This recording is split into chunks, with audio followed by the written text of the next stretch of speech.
Hey everyone, welcome back to the channel. Today, we're diving into the world of convenient and environmentally friendly coffee brewing with the Illy ESE single-serve espresso machine.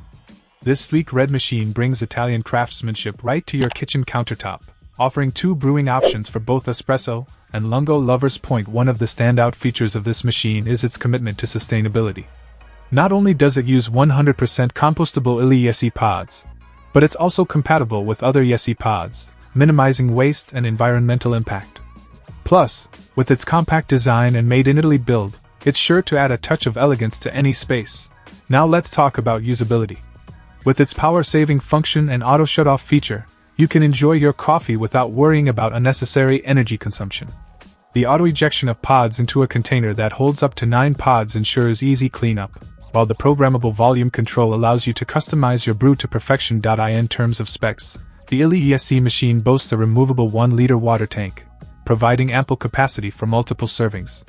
And with 800 watts of power, you can count on quick and efficient brewing every time. Overall, I'm really impressed with the Illy ESE single-serve espresso machine. It's user-friendly, eco-conscious, and delivers delicious coffee with every cup. Whether you're a seasoned coffee enthusiast or just starting your journey, this machine is definitely worth considering. So if you're in the market for a convenient and sustainable coffee solution, be sure to check out the Illy ESE single-serve espresso machine. Check out the video description for updated price. And thank you for watching this video.